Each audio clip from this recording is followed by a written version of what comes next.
एक बार हम लोग बुलंदशहर में परमाराध्य आराध्य देव जी की जय ध्वनि करें। श्री सद्गुरु महाराज की जय। पुनः एक बार फिर करें। श्री सद्गुरु महाराज की जय। वंदो गुरुपद कंज कृपा सिंधु नर रूप हरि महामोह तम कुंज सुवचन रवि करनी कर मंगल मूर्ति सद्गुरु मिलव सर्वाधार मंगलमय मंगल करम बिनवा बारंबार।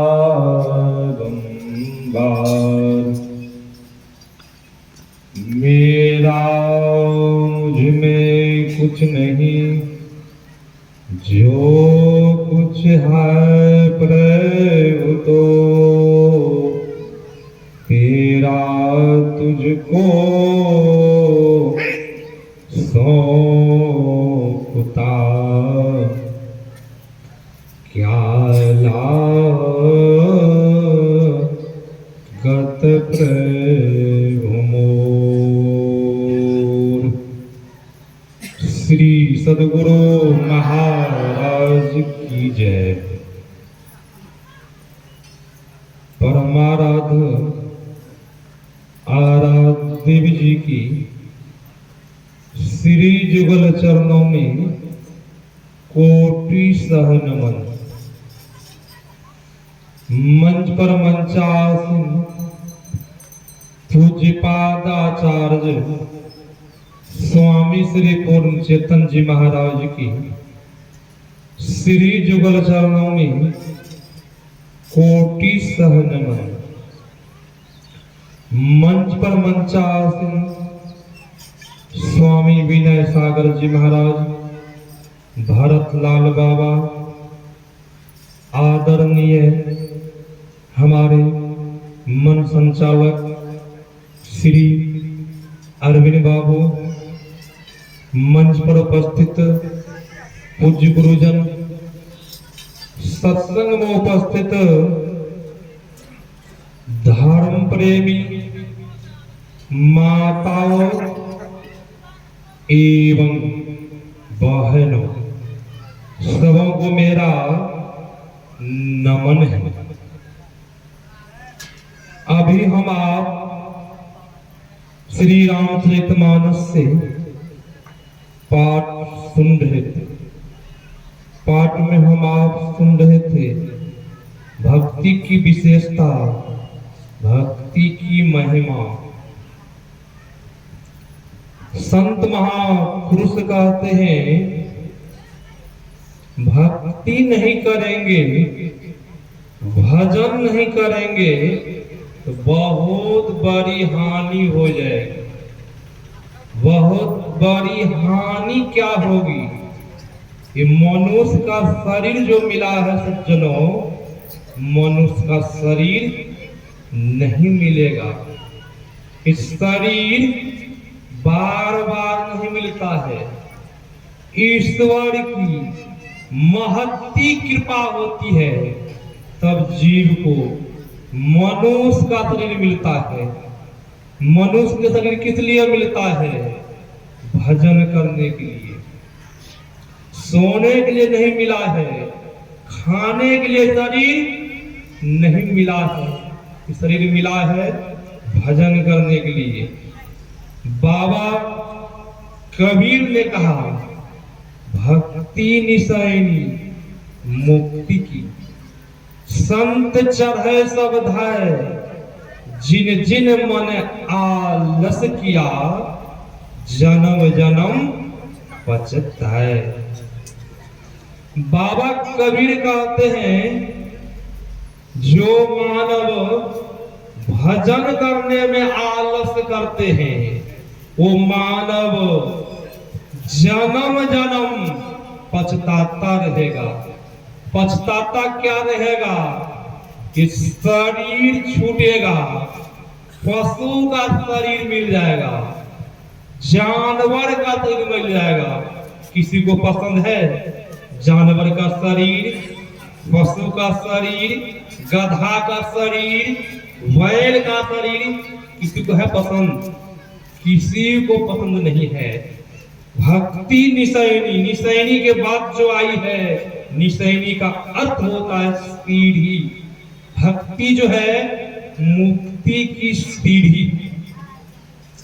हमारे सदगुरु महाराज जी ने सरल रूप में कह दिया, आओ भक्त सार भगति करो, आसार भगति करो, संसार भ्रमत रहे।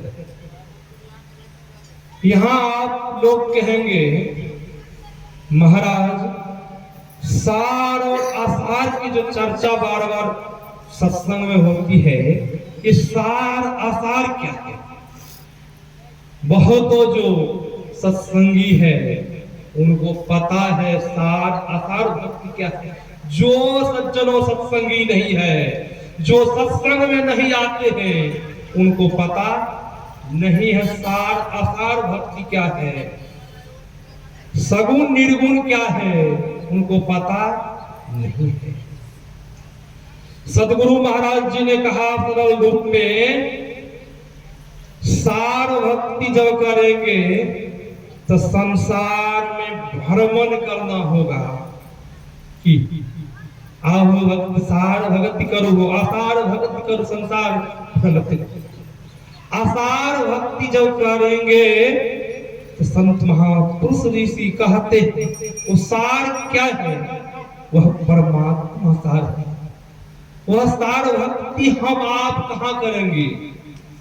संसार में दौड़ जिस तरह बच्चा लोग खेल खेलते हैं, बच्चा लोग पहले आप लोग ही बचपन में खेल खेले होंगे, मिट्टी का घर बनाए होंगे और मिट्टी का ही भोजन बनाए होंगे और वही खाते होंगे। पुनः जब घर जाते थे तो माता से जब भोजन मांगते थे तो माता कहती थी, अभी तो बेटा वहां से खाना खा के आया, भोजन करके आया। हम आप कहते थे, माता वहां तो हम खेल खेल रहे थे। उसी प्रकार सदगुरु महाराज जी कहते हैं, आओ भक्त सार भक्ति करो, आसार भक्ति करो, संसार भ्रमत रहो। आसार भक्ति करेंगे तो आवागमन का चक्र कभी नहीं बीतेगा। संसार में दौड़ लगाना होगा। और सारांश रूप में सदगुरु महाराज जी ने कहा, आसार भक्ति जिस तरह हम आप मंदिर जाते हैं, मस्जिद जाते हैं, ये सब क्या है? आसारे भक्ति है, सार भक्ति नहीं है। ये सबसे कल्याण होने वाला नहीं हो कि कल्याण होगा, ये सबसे कल्याण नहीं होगा। और सदगुरु महाराज जी ने कहा, अब निर्गुण भक्ति हम आप बराबर सुनते हैं, निर्गुण और सरगुण भक्ति, सगुण भक्ति, सगुण उपासना हम आप कहते हैं नहीं, सगुण उपासक है, ये निर्गुण उपासक है, निर्गुण भक्ति करते हैं। ये निर्गुण सगुण भक्ति क्या है? भक्ति की शुरुआत कहां से होती है? हम आप जरा ये भी, हम आप बराबर सत्संग में इस भक्ति की चर्चा होती है, हम आप बराबर सुनते हैं इस पाठ को। भक्ति की शुरुआत कहां से होती है? हम आप ये सब ही तो जाने। अभी आपने सुना नहीं, प्रथम भगति संतन कर संगा, दोष निरतिमम कथा प्रसंगा। प्रथम भक्ति संतों का संग है। प्रथम भक्ति सगुण से भक्ति की शुरुआत होती है। हम आप अभी कौन सा निर्गुण भक्ति कर रहे हैं यहाँ बैठ करके, ये सब सगुण उपासना कर रहे हैं, सगुण भक्ति हम आप कर रहे हैं, सगुण सत्संग सुन रहे हैं, निर्गुण सत्संग नहीं सुन रहे हैं। सदगुरु महाराज जी ने कहा सगुण उपासना से मानवों के जीवन में सुधार होता है। क्या होता है? सुधार होता है, उद्धार नहीं होता है।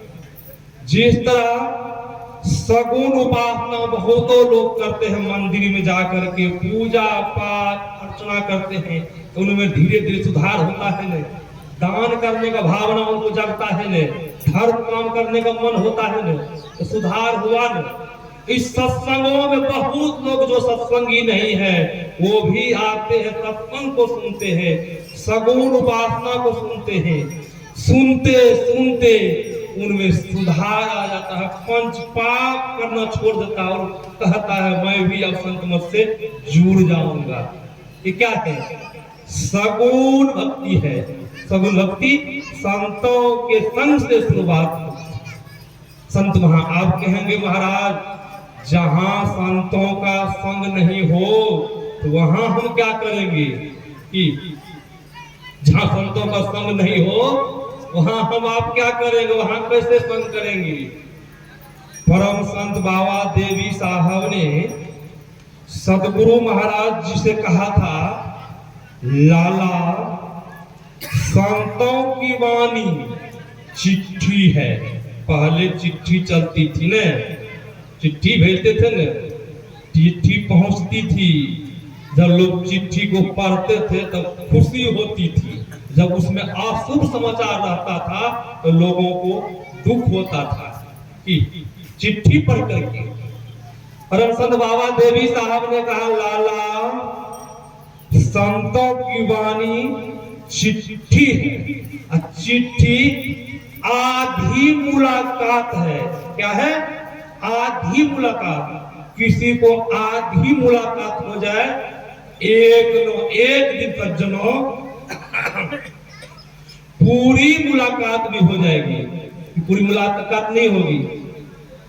इसीलिए सिख धर्म के 10वां गुरु गोविंद सिंह जी महाराज ने कहा, सब सिखियों को हुक्म है गुरु मानियो ग्रंथ। जो बात परम संत बाबा देवी साहब कही वही बात गुरु गोविंद सिंह जी महाराज, गुरु मानियो ग्रंथ। इससे क्या साबित होता है? जहां कहीं संतों का संग नहीं हो पाया तो वहां संत महापुरुष के प्रवचन है, उनकी वाणी है, वह पढ़ के आप सत्संग कर लीजिए, सत्संग कर लीजिए। यही है संतों का संग, यही सगुण भक्ति है, यही सगुण है। और सदगुरु महाराज जी ने कहा अब हम आप निर्गुण भक्ति को जाने। वो निर्गुण भक्ति क्या है? जो भक्ति कर लेने से आवागमन का चक्र मिट जाता है, सदा के लिए उस परमात्मा मिल जाते, वह निर्गुण भक्ति क्या है? सदगुरु महाराज जी ने कहा, जो कोई साधक जुक्ति जान करके भजन करते हैं, बहुत तो साधन करने वाले बहुत ऐसे हैं जुक्ति नहीं जाने हैं, उनको भी हम आप साधक कहते हैं, भक्त कहते हैं। जुक्ति नहीं जाने बहुत तो लोग पूजा पाठ करते हैं ने, उनको हम आप बहुत लोग महात्मा भी कहते हैं। एक बार मैंने उत्तर प्रदेश में सत्संग कर रहा था, पूज्य बाबा भी थे, इसी तरह हम प्रवचन सुना रहे थे। एक महात्मा जी उधर से आए, मेरी मन में इच्छा हुई ये भी महात्मा जी को बुलाएंगे मंच पर। फिर मैंने देखा महात्मा जी पैकेट से सिगरेट निकालते हैं और सिगरेट माचिस लगा करके उसमें भौंक रहे। मैंने कहा रे भगवान, ऐसे ऐसे महात्मा, इनको लोग महात्मा कहते, कहीं इनके पीछे शिष्य लोग लग जाए तब कहाँ जाएंगे झूठे गुरु के पक्ष में। तन कीजिए बार, द्वार न पावे शब्द का, भटके बारंबार। ऐसे गुरु कहीं जीवन में मिल जाए, वो भी तो शिष्य बनाते होंगे, उनका भी तो शिष्य होगा कोई न कोई। सज्जन जरा विचार कीजिए, ऐसे गुरु के शिष्य जो लोग बन जाएंगे, क्या वह बाबा कबीर ने कहा द्वार न पावे शब्द का, वह शब्द नहीं मिल सकता है। जब शब्द नहीं मिलेगा आपका परम कल्याण होने वाला नहीं है, परम कल्याण होने वाला नहीं है। सदगुरु महाराज जी ने कहा जो कोई साधक जुक्ति जान करके भजन करने के लिए बताते हैं, कौन बताते हैं? जो कोई आचार्य है, जो कोई दीक्षा देते हैं, सदगुरु महाराज ही बताए हैं, जिनको ऑर्डर दिए हैं दीक्षा देने के लिए, वही ऑर्डर दीक्षा देते हैं। जो आचार्य दीक्षा देते हैं, दीक्षा देने के समय में जो बताते हैं मानस जप करने के लिए, हम लोगों को ही बताए हैं ना, मानस जप करने के लिए, मानस ध्यान करने के लिए और दृष्टि योग करने के लिए बताया है। सदगुरु महाराज जी ने कहा सारांश रूप में, ध्यान से सुन लीजिए, सारांश रूप में मानस जप, मानस ध्यान, दृष्टि योग, ये सब क्या है? सूक्ष्म सगुण है। ये क्या है? सूक्ष्म सगुण उपासना भक्ति है, सूक्ष्म भक्ति है ये। इनसे जो कोई साधक अपने अंदर बाटे दृष्टि योग क्रिया करके ब्रह्म प्रकाश को अपने अंदर पाते हैं, ब्रह्म प्रकाश भी है, ब्रह्म प्रकाश पाते हैं, उस ब्रह्म प्रकाश में ब्रह्मनाद भी है।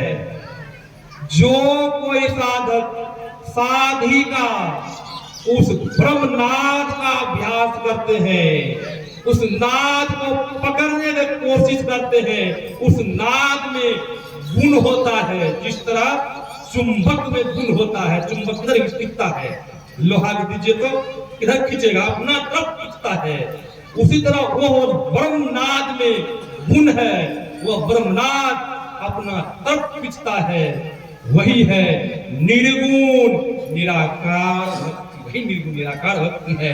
जो कोई वो भक्ति को पा लेते हैं, एक न एक दिन उस परमात्मा के पास अवश्य पहुंच जाएंगे। इधर जो हम आप सारांश रूप में भक्ति कर रहे हैं, ये सब क्या है? ये सब सगुण भक्ति है, साकार भक्ति है। ये सब भक्ति से सुधार होगा, परम कल्याण होने वाला नहीं है। इसलिए भगवान श्री कृष्ण ने श्रीमद् भागवत गीता में किनसे? अर्जुन जी से कहा था न, हे पार्थ, देवताओं का व्रत करने वाले देवताओं के पास, पितरों का व्रत करने वाले पितरों के पास, भिन्न भिन्न भूतों को पूजने वाले भिन्न भिन्न भूतों के पास, और मेरा भजन करने वाले मेरे पास आते हैं, मेरे पास आते हैं। अब कहेंगे देवताओं का व्रत करने वाले कौन है? माताएं लोग देवताओं का व्रत करती है न, देवताओं की पूजा पाठ। कहीं देवताओं का पूजा पाठ करते करते शरीर छूट गया, तब कहाँ जाएगी माता? माता स्वर्ग जाएगी न, देवताओं के उपासक है न, स्वर्ग जाएगी। स्वर्ग भी एक प्रकार के नहीं है। हमारे सदगुरु महाराज जी ने 7 प्रकार का स्वर्ग का वर्णन किया है। 7 स्वर्ग के निवासी, देव दिव्य सब अमित बिलासी, कोई न अस्थिर सब ही बठोई, सत्य शांति एक स्थिर वही। सदगुरु महाराज जी ने 7 प्रकार का स्वर्ग का वर्णन कर दिए हैं।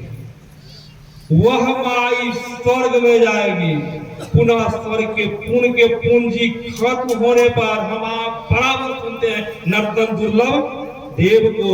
सब कोई कहत पुकार देव नहीं पावे, ऐसे मूर्ख लोग स्वर्ग की आस लगावे। पुण्य छिन्न सोई देव स्वर्ग से नरक में आवे। घर में चारों खान पुण्य कहीं ताही रिझावे। तुलसी सतमत तत् कहे स्वर्ग पर करे खेखार। नर्तन दुर्लभ देव को सब कोई कहत पुकार। हमारे परदादा गुरु तुलसी साहब कह रहे हैं।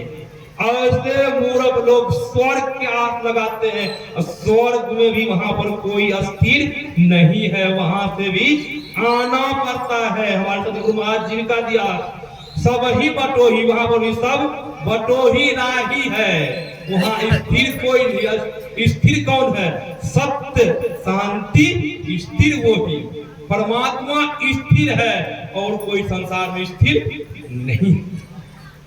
हम आप सुन रहे थे भगवान श्री कृष्ण का रहे हे पार देवताओं को पूजने वाले देवताओं के पास, पितरों को पूजने वाले पितरों के पास। बहुत तो लोग अपने पितर के पूजन करते हैं ने, दरवाजा पर समाधि मंदिर बनाते हैं ने, नहीं बनाते हैं?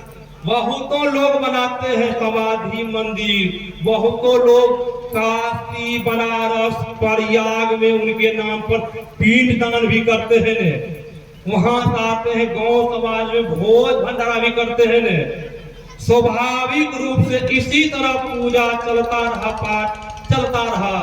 कहीं बीच में घंटी बज गई, शरीर छूट गया। आपका पूर्वज जहां गया होगा सज्जनों, तो वहां जाने से कोई नहीं बचाएगा। भले आप हम लिखने करीम लिखते हैं पूजनीय पिताजी स्वर्गवास हो गए, आप स्वर्ग गए हैं कि नरक में गए हैं किसने देखा है? कौन बताएंगे? कोई चिट्ठी आई है, कोई पत्र आया है, कोई फोन आया है कि हम स्वर्ग में हैं, ऊंचे स्वर्ग में हैं, हम नरक में हैं? कोई जब फोन आता चिट्ठी आती तब हम आप मानते। अब जहां आपका पिताजी गया होगा, आप समाधि बना के पूजा कर रहे हैं, जहां आपके पिताजी गए होंगे आपको भी वहां जाना होगा। भिन्न भिन्न भूतों को पूजने वाले, भिन्न भिन्न भूतों को कौन पूजते हैं? तांत्रिक, ओझा, डैन, जोगिन, ये किनको पूजते हैं?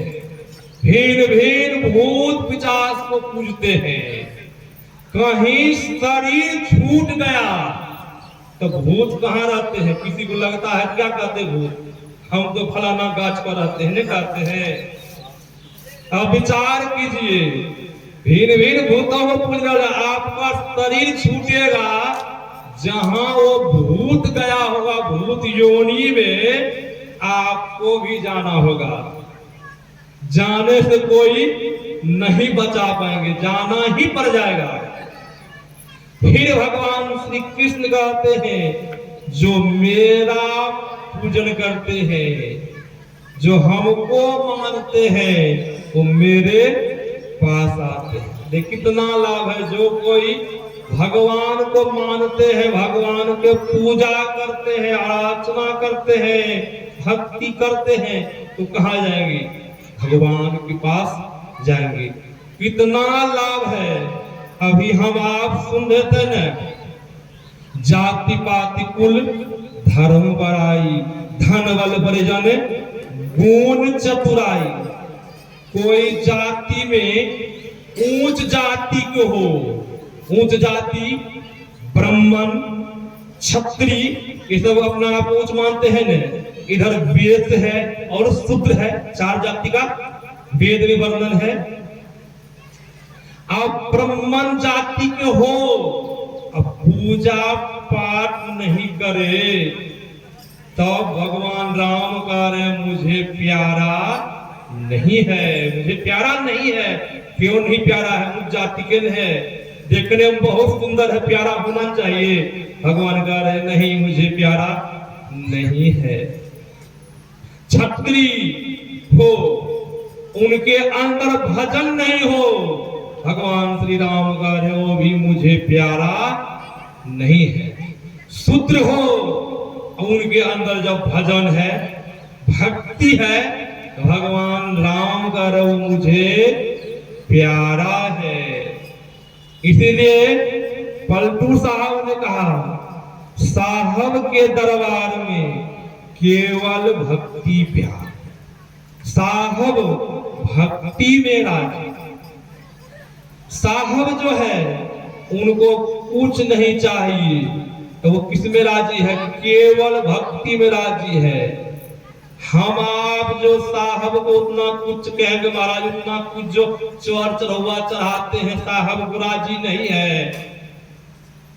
साहब को राजी इसलिए नहीं है, हम आप फल फूल मिष्टान मेवा सब चढ़ाते हैं, कि चढ़ाते हैं ना, पेड़ा भी चढ़ाते हैं बहुत लोग, दूध भी चढ़ाते हैं, सब कुछ तो चढ़ाते हैं, मन को नहीं चढ़ाते हैं, मन को नहीं चढ़ाते हैं। कहीं जब मन को जब चढ़ा देते तब तो साहब को हम आप प्यारे हो जाते। जिस तरह आपने नाम सुना होगा, मन को किसने चढ़ाया? आपने नाम सुना होगा, सदन कसाई।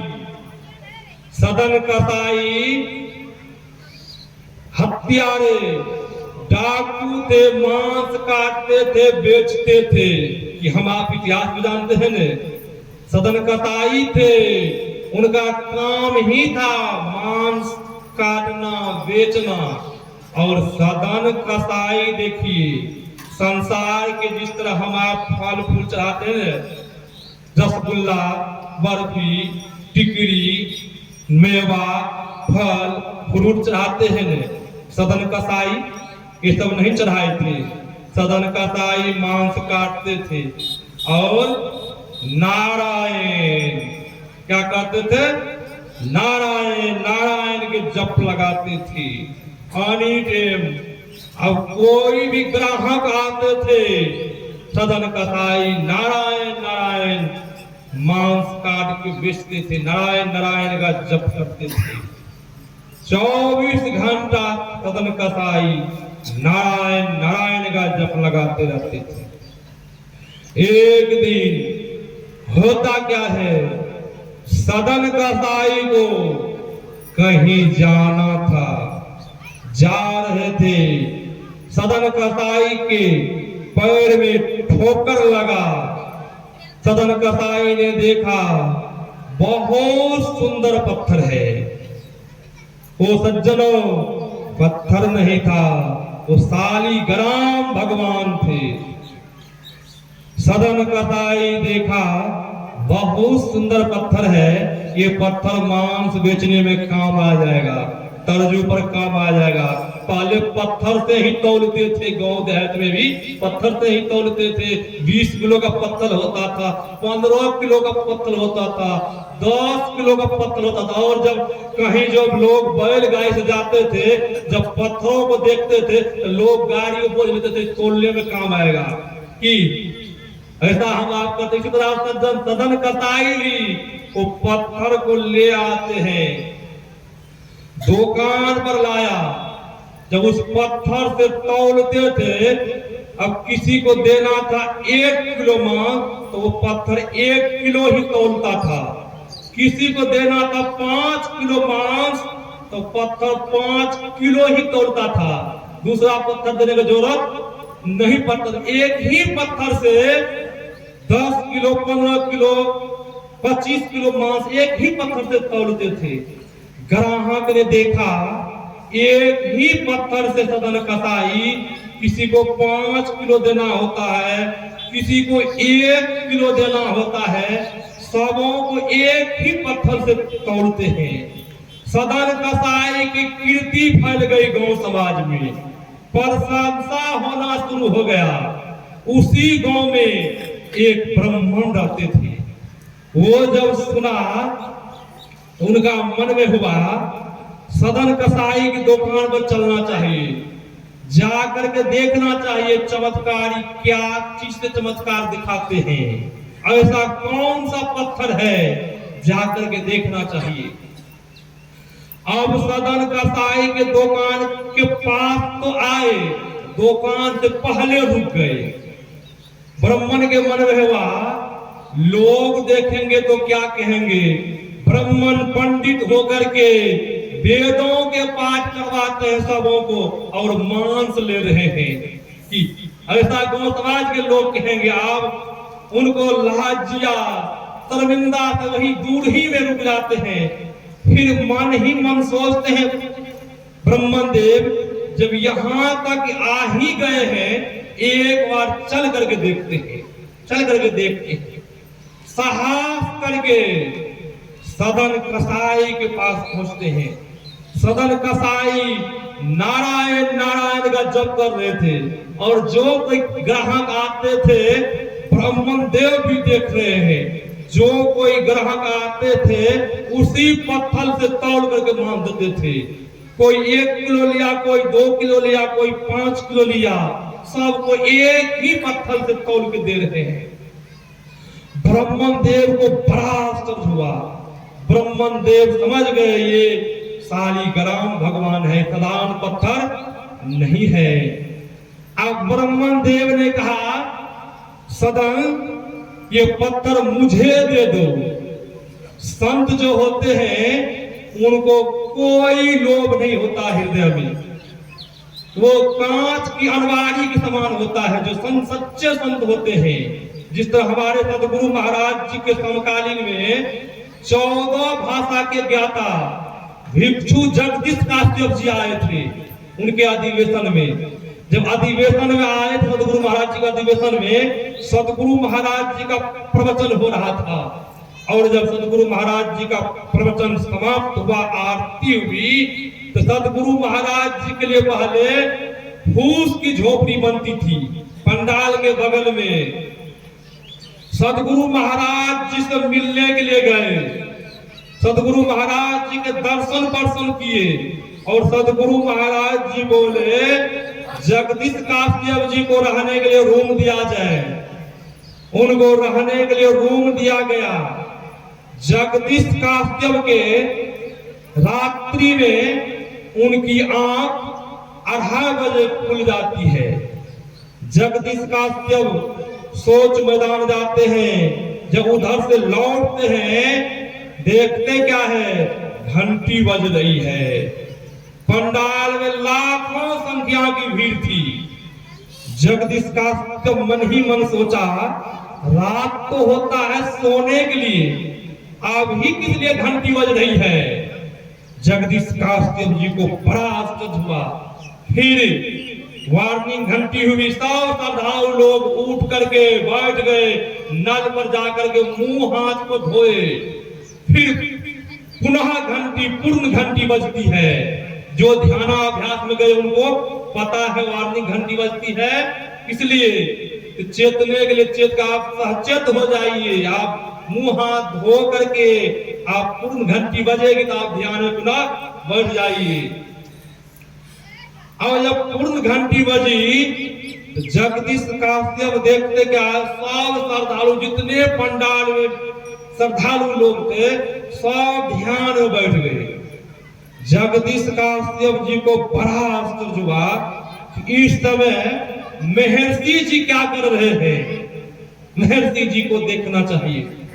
जब सदगुरु महाराज जी के रूम पर पहुंचते हैं, जहां उसकी कुटिया बनी थी, वहां पहुंचते हैं तो सदगुरु महाराज जी की केवाड़ी खुली थी। संत को कोई भय नहीं। अभी नहीं देख के संत लोग बॉडीगार्ड लेकर के चलते हैं। हमारे सदगुरु महाराज जी के पास में कोई बॉडीगार्ड नहीं। सदगुरु महाराज खुला मैदान उनके लिए झोपड़ी बनती थी। अब केवाड़ी खुली है, खिड़की खुली थी और जगदीश काश्यप ने देखा उस रूम में एक छोटी सी चौकी लगी हुई है और मच्छरदानी लगी हुई है।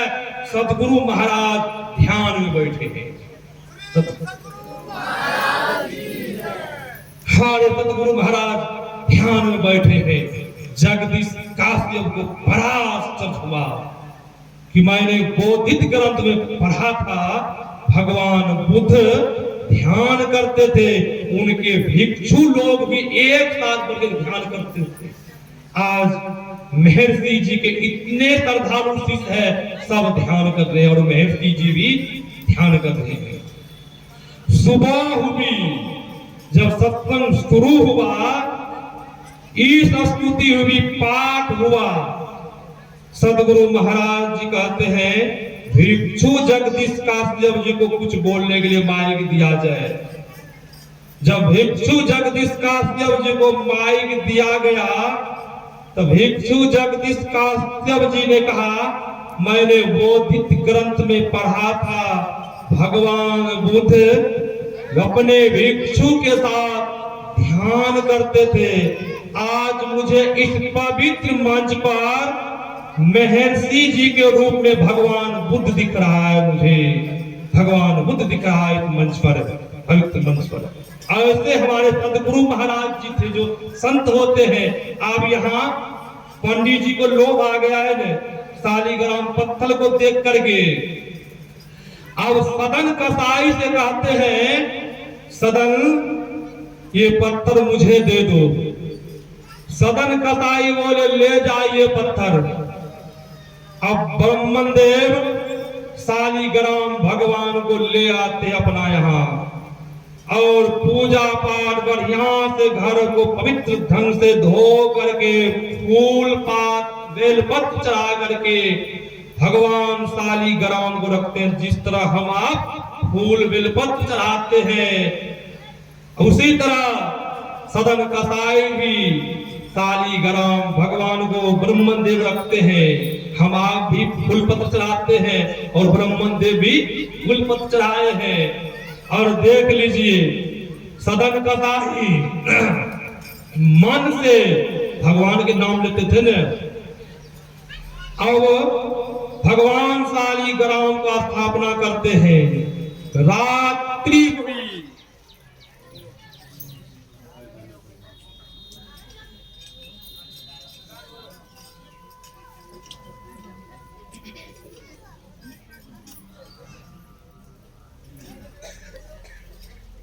बंद नहीं।